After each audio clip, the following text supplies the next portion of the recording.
Saudações a todas e todos. Este é o canal Ponto de Partida das Ideias. E hoje, dando sequência ao formato Vida e Pensamento, nós temos o professor Luiz Eduardo Mota fazendo uma pequena introdução ao pensamento de Alberto Guerreiro Ramos. Eu, desde já, peço licença a vocês para, de vez em quando, dar uma olhadinha aqui nas anotações biográficas que eu fiz sobre essa figura tão importante.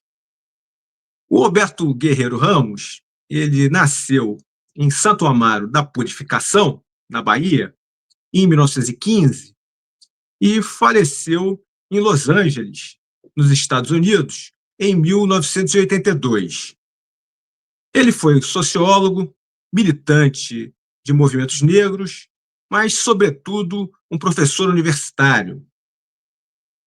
Ele, no ponto de vista do engajamento partidário, ele militou nas fileiras do antigo PTB, Partido Trabalhista Brasileiro, no qual ele exerceu, inclusive, o mandato de deputado federal, cassado, em 1964, pelo primeiro ato institucional da ditadura civil-militar, que foi instaurada naquele ano, né?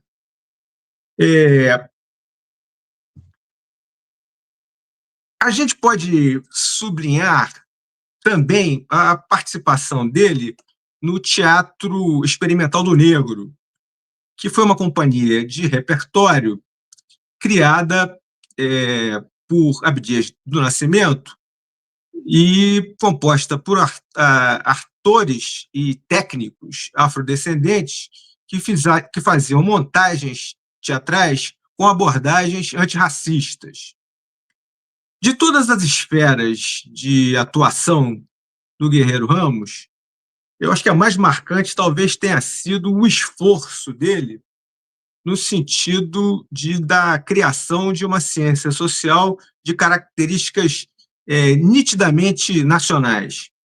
Não que ele pretendesse não se valer digamos assim, da contribuição de autores estrangeiros, mas a preocupação dele era muito forte no sentido da compreensão das especificidades do trajeto brasileiro. Essa preocupação certamente foi a que fez conduzir ao Instituto de Estudos Brasileiros, né? O ISEB, Instituto Superior de Estudos Brasileiros, melhor dizendo. Uma instituição paraestatal que pensou e levou à frente a reflexão sobre a questão do desenvolvimento de uma maneira muito, digamos assim, muito aguda. E nessa instituição atuaram grandes figuras do pensamento nacional, como é o caso de Álvaro Vieira Pinto, de Nelson Werneck Sodré, de Roland Corbusier, e mesmo de um jovem, na época, como Joel Rufino dos Santos. A obra do Guerreiro Ramos é vasta, mas eu não teria dificuldade em chamar assim de joia da coroa o livro A Redução Sociológica, lançado em 1958. Um livro, inclusive, aqui que o nosso querido Davi Carvalho está colocando em evidência para nós. É uma obra fundamental da chamada interpretação do Brasil. E, recentemente, mereceu uma caprichadíssima reedição por parte da editora Ubu, nesse ano passado, 2024. Bem, faltou, para encerrar aqui a minha participação, falar um pouquinho aqui do professor Luiz Eduardo Mota, que vai fazer essa aproximação com o pensamento desse autor tão fundamental e tão pouco celebrado. O Luiz Eduardo Mota, ele é doutor em Sociologia pelo antigo UPERJ, atual IESP, da UERJ, e ele também é professor associado de Ciência Política da UFRJ, Universidade Federal do Rio de Janeiro. Eu gostaria muito de agradecer aqui professor, o seu tempo, a sua disponibilidade e a palavra é toda sua. Pô, obrigado, Marcelo. Eu acho que você já fez uma bela introdução aí sobre o Guerreiro Ramos, viu? Fez uma bela síntese dele. Eu sou de uma geração de cientistas sociais. Eu entrei em 83 na Universidade Federal do Rio de Janeiro, no IFIX, onde Guerreiro Ramos não era discutido. Ninguém sabia quem era Guerreiro Ramos.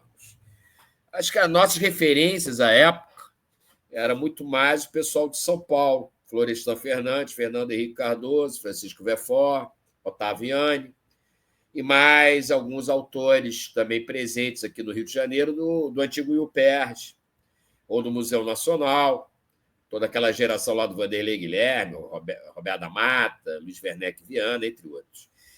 Guerreiro, eu só tive contato com ele numa única aula no IFIX, pela professora Elina Peçanha, na cadeia de Antropologia Política, na qual ela fez uma análise comparativa com Oliveira Viana. Né? Ela extraiu um texto dele, Problema Nacional do Brasil. Eu me lembro que as pessoas, colegas daquela época, não gostaram do Guerreiro, preferiram muito mais o Oliveira Viana. Logo depois, poucos anos depois, com o intermédio do saudoso professor Luiz Alves Filho, numa cadeira que ele estava dando na PUC, eu participei dessa matéria e eu me encantei com a redução sociológica, como você bem citou, que realmente talvez a principal obra dele. Né?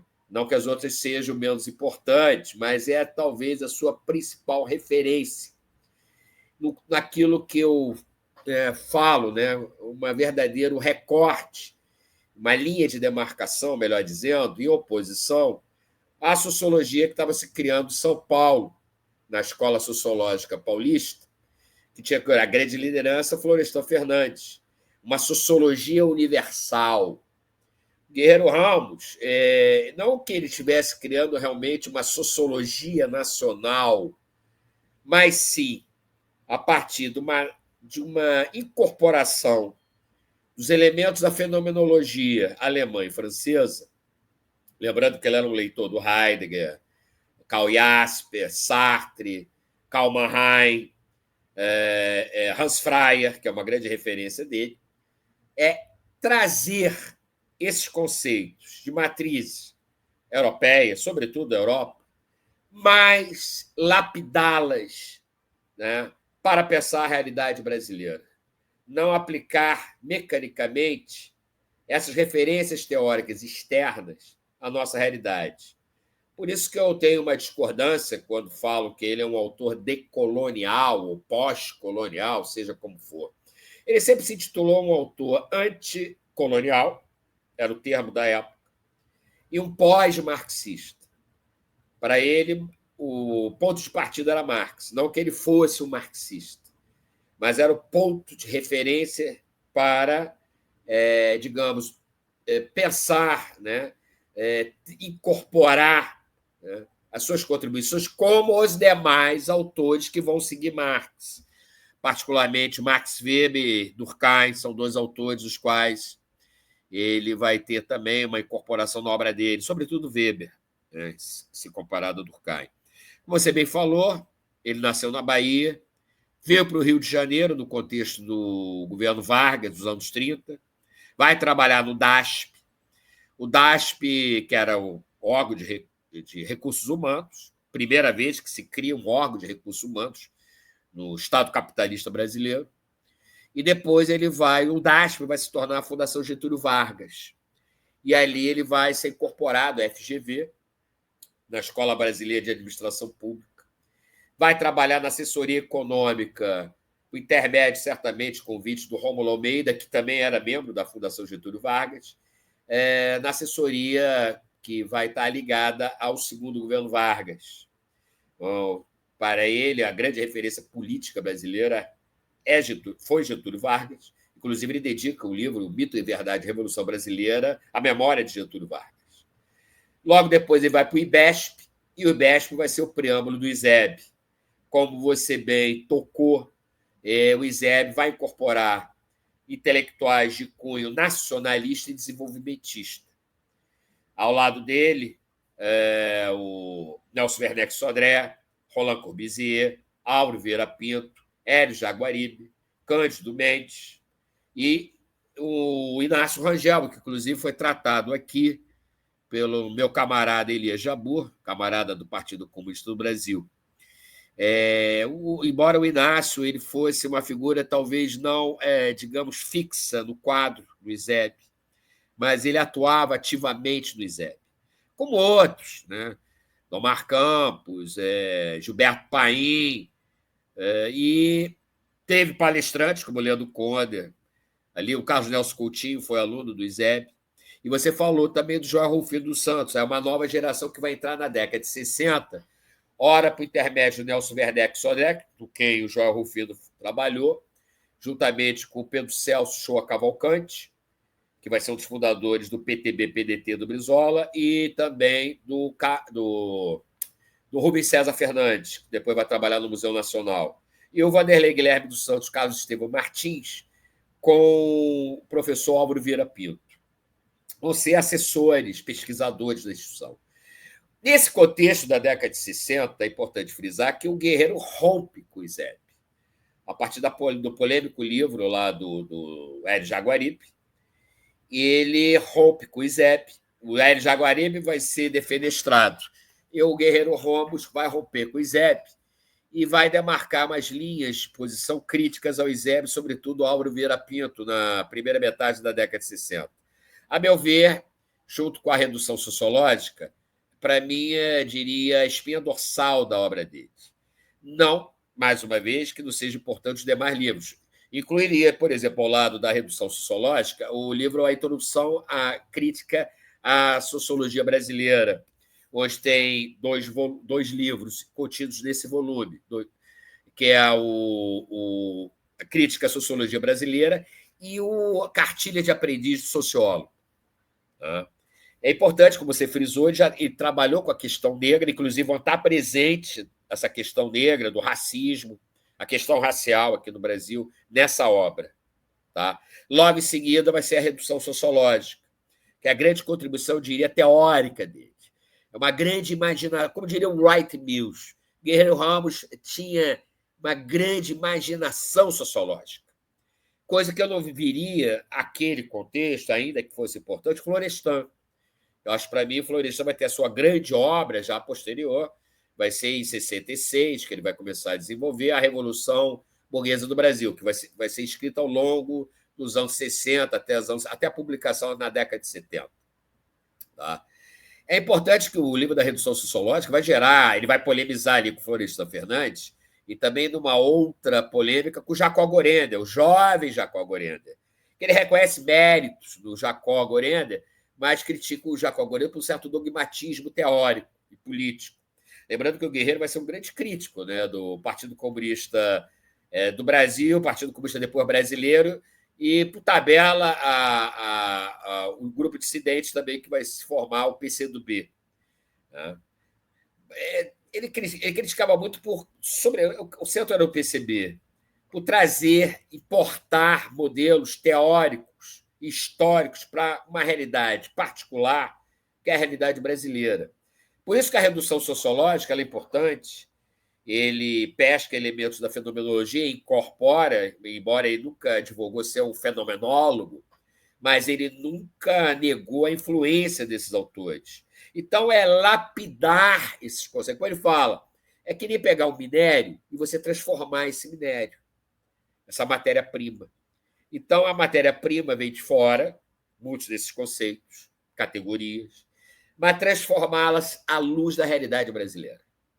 E aí vem ser, digamos, de forma sintética, a redução sociológica. Em seguida, quando ele rompe com o ISEB, é interessante que também, se o ISEB vai para um caminho mais à esquerda, mais identificado com o nacionalismo popular revolucionário, não mais o nacional desenvolvimentismo da segunda metade dos anos 50, o Guerreiro também acompanha isso. E de uma forma bem assintosa, eu diria. Está nos livros O Problema Nacional do Brasil, A Crise do Poder no Brasil e Mito e Verdade da Revolução Brasileira. Todos esses 3 livros publicados antes de 64, do qual ele vai ser caçado, inclusive, pela ditadura. Ali, o Guerreiro, é importante, ele está muito sintonizado, como intelectualmente, politicamente, com os movimentos de libertação nacional que estavam florescendo na África, na Ásia e até aqui na América Latina pela Revolução Cubana. Eram movimentos revolucionários que não queriam transpor mecanicamente a experiência soviética. Tinham mais até inspiração na Revolução Chinesa, porque, como todos nós sabemos, a China fez a sua própria revolução, sem se calcar no modelo soviético, indo por uma etapa nacional popular. Então, o Guerreiro está sintonizado, embora eu não sei, eu acho que ele não conhecia Francis Fanon. Fanon ainda não era um autor conhecido na segunda metade dos anos 50, nem no início dos anos 60, particularmente aqui no Brasil, e também nem fora do Brasil. Ele vai eclodir mesmo com o lançamento com Os Condenados da Terra, O Les Damnés de la Terre, com o prefácio do Sartre. Durante um tempo, o prefácio do Sartre era até mais famoso que a obra do Fanon. Mas ali, se a gente pode procurar convergências de autores ezebianos como Guerreiro Ramos e Álvaro Vieira Pinto, com várias análises do Fanon sobre a questão da cultura popular, da questão do nacionalismo, dos limites da burguesia nacional e por aí adiante. Ele só não incorpora a questão da violência política, mas, no mais, muita identidade. É o pensamento do terceiro mundismo que está emergindo nesse contexto, dos anos 50 e dos anos 60. E Guerreiro Ramos vai ter uma afeição, vai se identificar com essa perspectiva. Embora ele nunca usou o termo eu sou um intelectual terceiro mundista, mas ele vai usar bastante essa questão do nacionalismo popular em oposição a perspectivas imperialistas, tá? A posição do imperialismo do Brasil e do colonialismo. Eles achavam o Brasil uma semicolônia. E daí a crítica que ele fazia à sociologia enlatada, como o que seria, generalizando, uma cultura enlatada, importada, sobretudo da Europa, para a formação social brasileira, que tinha suas particularidades. Então, ele vai ser um sagaz crítico dessa importação de ideias. E sim, temos que transformá-la. Tá? É um exemplo que eu posso dizer aqui, não sei o quanto Glauber Rocha conheceu o Guerreiro Ramos, era possível, porque ele era baiano também, como Guerreiro, e ele era antenado com as questões de Zebe, quando ele falava de um cinema nacional. Né? Por mais que tivesse influência também da novela vague no cinema neorrealista italiano, mas feito com uma linguagem própria à nossa realidade. A mesma coisa, a música brasileira, música clássica brasileira, nesse contexto, muitos autores oriundos da vanguarda dodecafônica vão adotar elementos nacionalistas nas suas composições, como Guerra Peixe, Edino Krieger, Cláudio Santoro, que, inclusive, tanto Edino como Cláudio Santoro eram ligados ao Partido Comunista. O Guerra Peixe mais ligado a esse PTB, que, inclusive, você bem citou, né? Essa perspectiva nacionalista, brisolista, presente no PTB. Não que o Guerreiro não era um brisolista, mas havia identidade com posições do Leonel Brizola. Tá? Sobretudo esse verniz, esse viés nacionalista. Eu tenho uma nova geração de sociólogos, né, que eu tenho pé atrás com esse nacionalismo do Guerreiro. Ora, é fugir do contexto do Guerreiro. Nacionalismo Guerreiro não é um fim, mas esse um meio para se chegar ao socialismo, como era adotado nas revoluções da África, a exemplo da Argélia, da Frente de Libertação Nacional Argelina, como também vai ser defendido no Vietnã, como foi na China, e como vai ser adotado em Angola, Moçambique, Guiné-Bissau, Cabo Verde. Lembremos de um grande intelectual e líder revolucionário, Amílcar Cabral, da Guiné-Bissau e Cabo Verde. Se você pega Guerreiro Ramos e Amílcar Cabral era assumidamente marxista, há pontos de convergência entre ambos autores, entre esses dois autores. Tá? Então é importante frisar, né, que o Guerreiro ele é fruto do seu contexto, no caso, contexto político, que ele vai incorporar nessas obras. Tanto a Redução Sociológica é uma obra bastante teórica, mas está sob impacto dessas revoluções anticoloniais que estavam em andamento na África e também lá no Vietnã, e teve na Coreia, né, anos antes, como também na década de 60, sobretudo a partir, então, inclusive, da Revolução Cubana, em 59, que vai ser marcante para as formações sociais latino-americanas. Então, o Guerreiro, ele é um homem do seu contexto, um intelectual do seu contexto. A obra dele é muito complexa. Obviamente que ela não se limita, se restringe a essa questão do terceiro mundismo, das análises sobre o nacionalismo anticolonial, né? O início da carreira dele, ele trabalhou com sociologia das organizações, ou sociologia da administração, teoria das organizações, que ele vai retomar depois de 64. Infelizmente, não conheci o Guerreiro Ramos, eu desconheço, eu não me lembro de algum depoimento dele, dessa viragem. Talvez pelo desencanto político com o Brasil, que acontece a partir de 1º de abril de 64, e ele retoma as pesquisas dele sobre a administração pública, onde ele publicou, logo depois de 64, esse livro aqui, que eu consegui, acho que na estante virtual, talvez, Administração e Estratégia do Desenvolvimento, tá? O calhamaço, mostra bastante conhecimento sobre teoria das organizações, a erudição do Guerreiro era ímpar, tá? Como depois, mais tarde, no final da década de 70, o livro dele é A Nova Ciência das Organizações, que é final dos anos 70, início dos 80, mais ou menos. Teve uma edição pela Fundação Getúlio Vargas e, mais recentemente, o Ariston Azevedo fez uma nova tradução dessa obra. Sem falar o que você citou, Marcelo, a contribuição que ele teve no Teatro Experimental Negro com Abdias do Nascimento, e ali ele produziu textos sobre a questão racial, que isso, de certo modo, vai ser incluído, né, essas análises, digamos, as intuições que ele vinha desenvolvendo na virada dos anos 40 para os 50, nessa primeira grande obra dele, que é a Introdução Crítica à Sociologia Brasileira. Tá? Então, você tem vários guerreiros Ramos. É importante dizer que a USP, talvez mais do que a ditadura, ela anulou Guerreiro Ramos, como Álvaro Vieira Pinto e Nelson Werneck Sodré. É importante que seja dito isso. Autores que, eu diria, cancelados, tratados como autores menores. Só vemos, por exemplo, a obra do Carlos Guilherme Mota, Ideologia da Cultura Brasileira, onde ele só mostra a posição do Florestan Fernandes no debate que vai ter na SBS, salvo engano, na primeira metade dos anos 50, no embate histórico entre Florestan Fernandes e Guerreiro Ramos. Tá?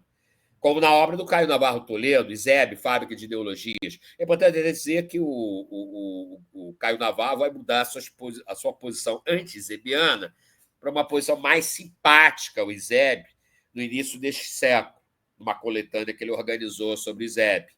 Tá? Então, o Guerreiro, ele vai ser um maldito. Ele vai ser maldito, um autor, um pensador cancelado já no início da década de 60, tanto pela militância do Partido Comunista, como também pelo próprio ISEB. Eu não sei dizer sobre a Ação Popular, pela Polop e outras organizações como tratavam, embora o Rui Mauro Marini e o Teotônio dos Santos, o Rui Mauro Marini foi aluno dele, o Teotônio eu não sei, mas foi próximo a ele. Tá? E depois de 64, o mundo acadêmico de São Paulo, a sociologia, a ciência política, as ciências sociais de São Paulo, vão marginalizar o Guerreiro como um autor menor. É importante fazer um parênteses aqui. Eu estou falando de uma velha geração também da USP, ou de São Paulo. Eu diria que a obra dele foi recuperada, inclusive, por muitas pessoas de São Paulo. Cito aqui, inclusive, a Angélica Lovato, que é uma pesquisadora apaixonada, eu diria, inclusive, pela obra dos isebianos, Alveira Pinto, entre outros, e também o Guerreiro Ramos.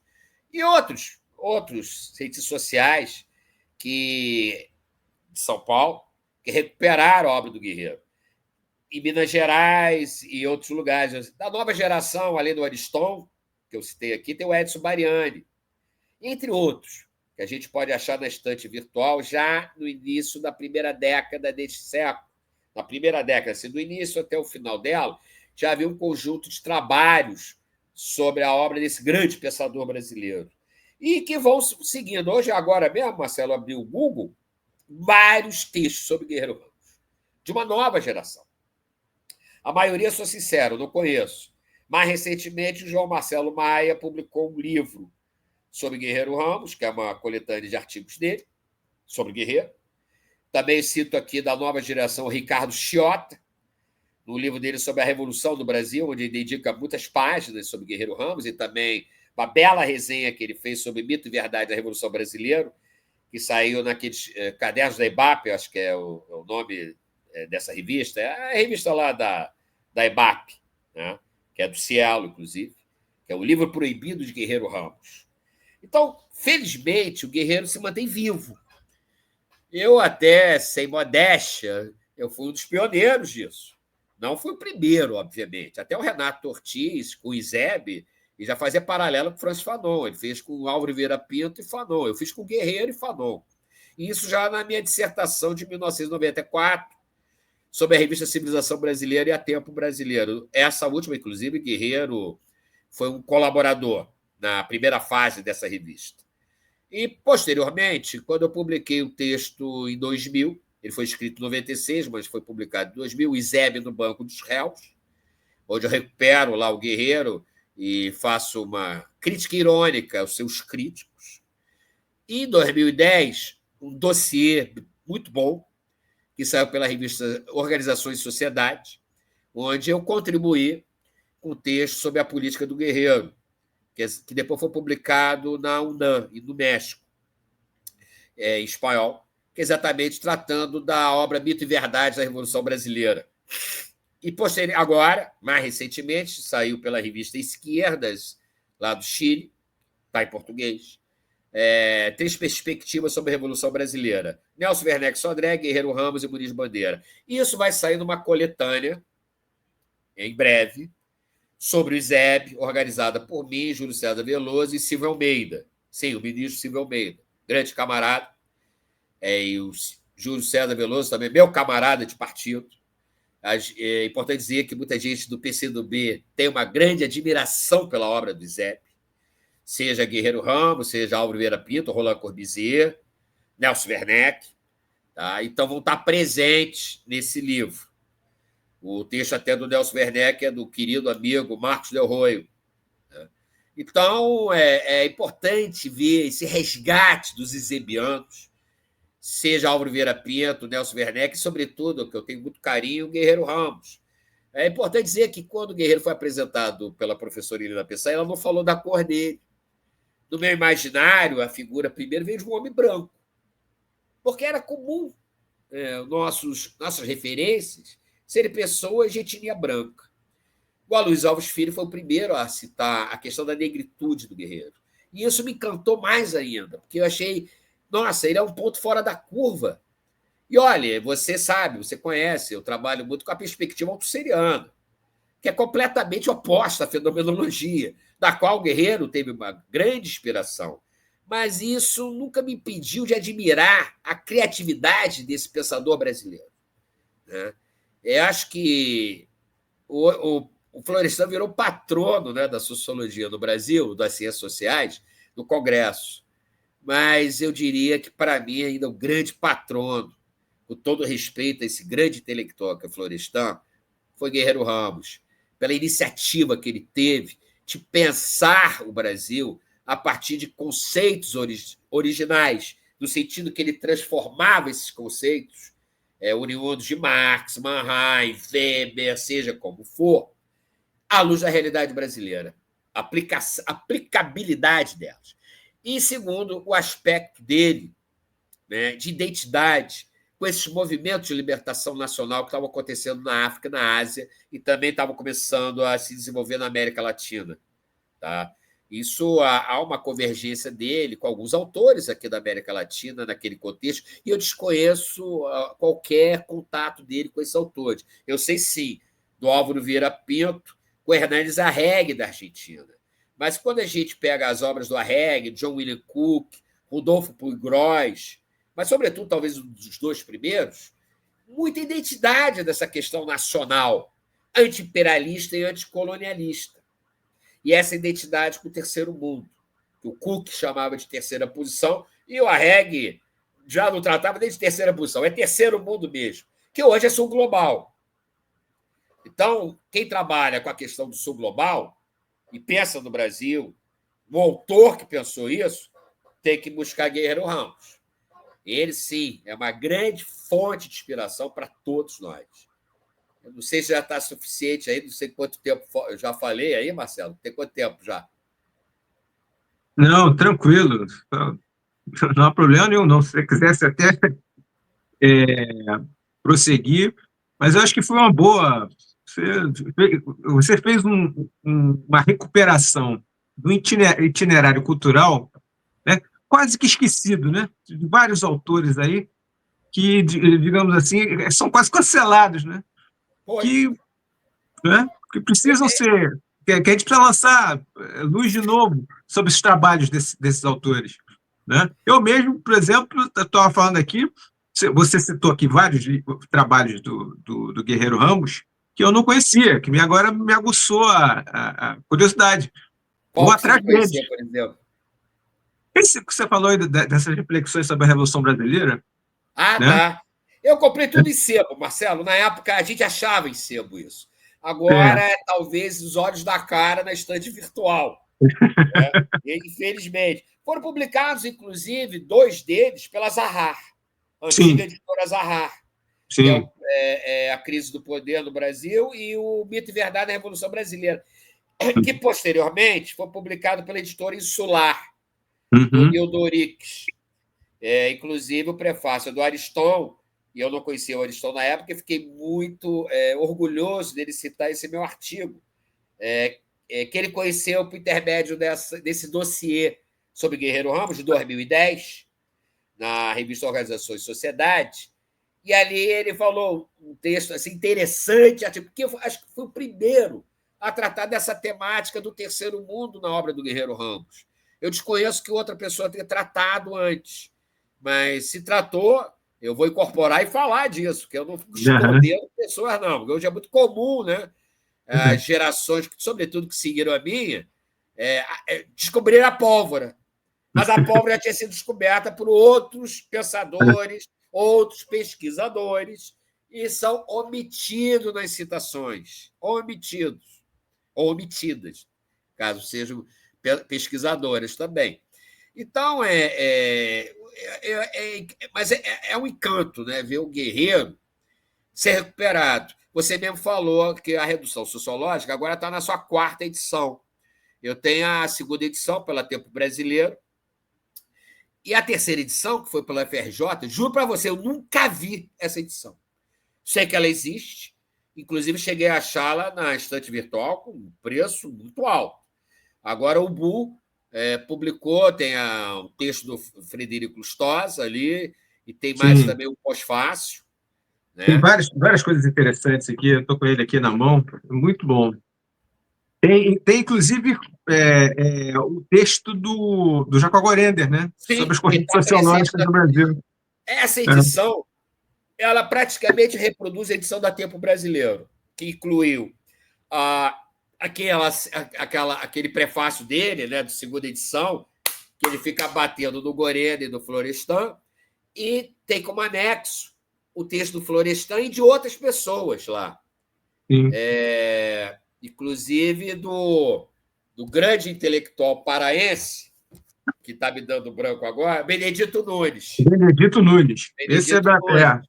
Esse é da minha, esse digamos assim, da minha área, né? Porque é da área dos estudos literários, né? Foi um grande referência nos estudos literários que ele inclusive compreendia de uma maneira aberta, né? Incorporava Sim. também as relações entre literatura e ciências sociais. Muito bem, inclusive. E é interessante que o Guerreiro cita também ali na introdução a apreensão da obra dele pelos concretistas, pelos poetas concretos lá de São Paulo.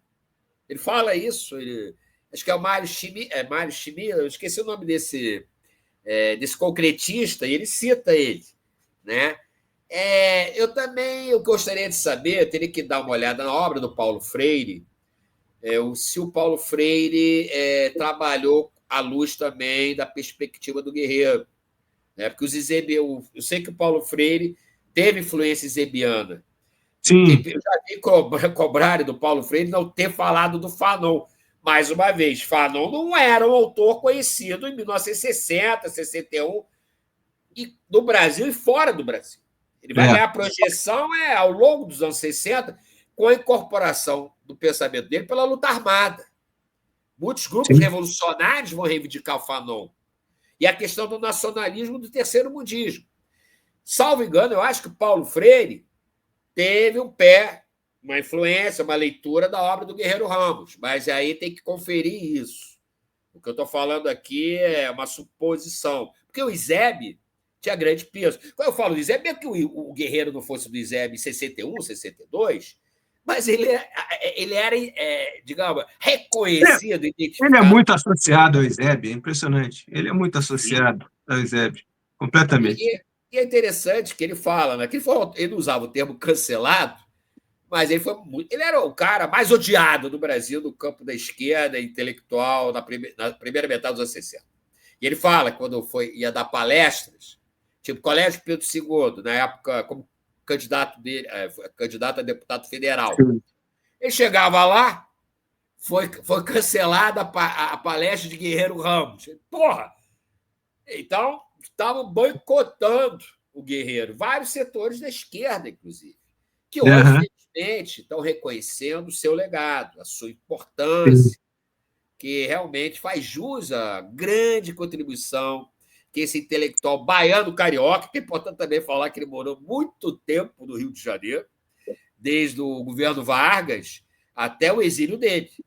Depois, quando ele voltou, Marcelo, ele ainda continuou marginalizado, ele não foi para um grande centro.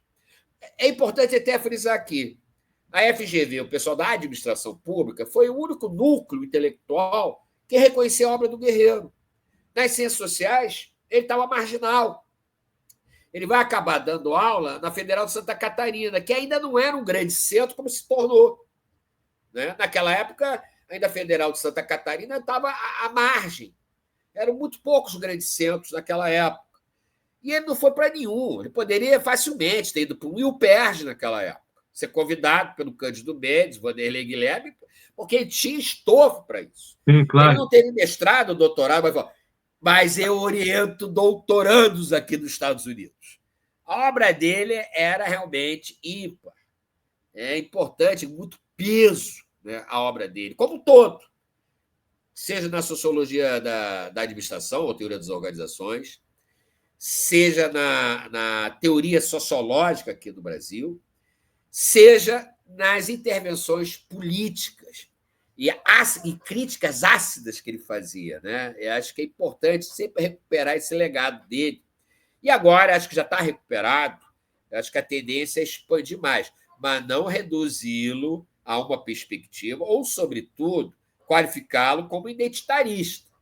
Coisa que ele foi embora e dizia: o Brasil é o país mais racista do mundo. Ele fala isso para a Lúcia Lippe Oliveira e para a Alzira Abreu. Tá?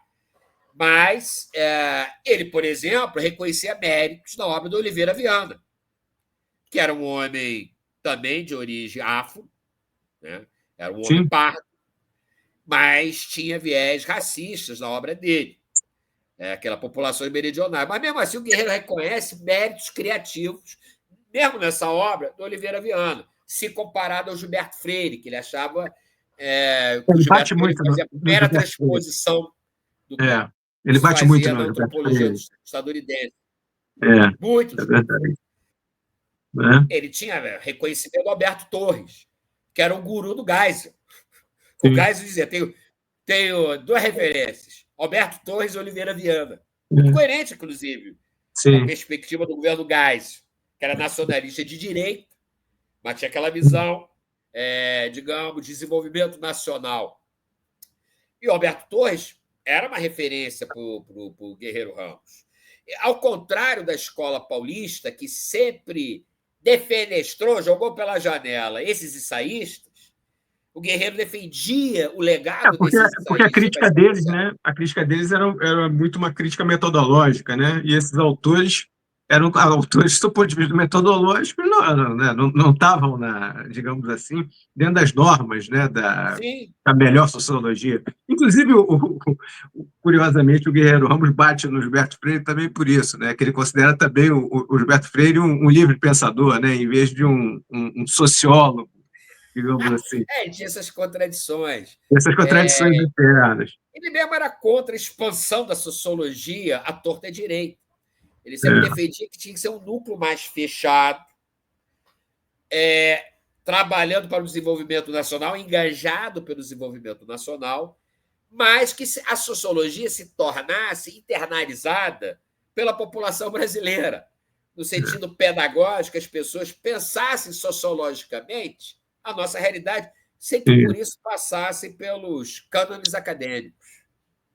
é isso aí, Então, Luiz Eduardo. Queria continuar aqui por horas aqui. A gente tem espaço aqui para a gente continuar batendo papo, mas outras ocasiões surgirão aqui para a gente continuar esse debate aqui, que é muito, muito interessante, né, sobre o itinerário das ciências sociais no Brasil. É uma discussão conto com você no inesgotável. lançamento do nosso livro sobre ZEP. Certamente. Estou Do aqui. Júlio César e do Silvio Almeida comigo, e vai ter Então, meu artigo do Guerreiro Ramos, e outras pessoas também vão escrever sobre o não, Guerreiro tudo Ramos. bem. Peço até para trazer vocês aqui para fazer uma entrevista com vocês três. Tá bom? Obrigado. Por favor. Tá? Valeu, Marcelo. Então, eu que agradeço. Muito obrigado. Vamos chegando aqui ao final da nossa transmissão de hoje. Como eu sempre faço, peço quem gostou, curta, quem curtiu, se inscreva, e quem se inscreveu, traga os amigos para conhecer o trabalho da gente. Muito obrigado e até a próxima.